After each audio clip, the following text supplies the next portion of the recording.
بھائی میری ایک وصیت ہے خاص طور سے نوجوان بہت زیادہ ماشاءاللہ بیٹھے ہیں کہ کوئی بھی عزادار نوجوان ماں باپ کا گستاخ نہیں ہونا چاہے. سب عزادار اپنے والدین کو راضی رکھیں, چاہے بزرگ ہو جوان ہو. تو ایک بات کی پابندی ہونی چاہیے, کوئی بھی والدین کے سامنے گستاخی نہ کرے, بلند آواز سے بات نہ کرے, ہمیشہ سر جھکا کے بات کرے.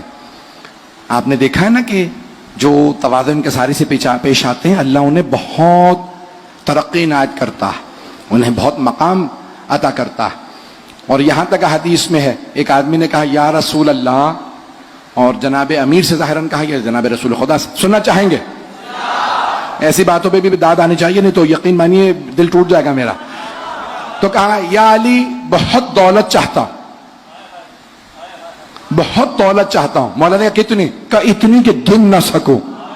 مولا نے کہا جا جا کے والدین کی خدمت کر. کہا یا علی بہت نام چاہتا ہوں کہ میں گن نہ سکوں کتنے مجھے جانتے ہیں. کہا جا جا کے والدین کی خدمت کر. توجہ, کہا والدین کی خدمت کر. تو پھر تیسری بات کہی, کہا یا علی لوگوں کے دلوں میں گھر چاہتا ہوں. بھائی بہت سے لوگوں کا نام ہوتا ہے لیکن لوگ انہیں چاہتے نہیں. کہ میں چاہتا ہوں لوگ مجھے چاہیں. کہ والدین کی خدمت کر. 5 یا 6 چیزیں اس نے کہیں. مولا نے ہر بات پہ کہا والدین کی خدمت کر. کہ یا علی ہر چیز والدین کی خدمت میں.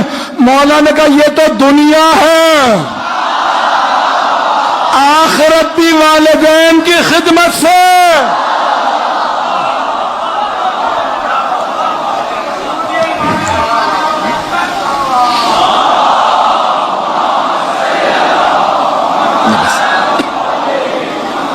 بس بھائی زیادہ زحمت نہیں دوں گا, آج پھر پانی ہے بہرحال, لیکن پھر بھی جس محبت سے لوگ آ رہے ہیں, مجھے بتایا کہ یہ جعفر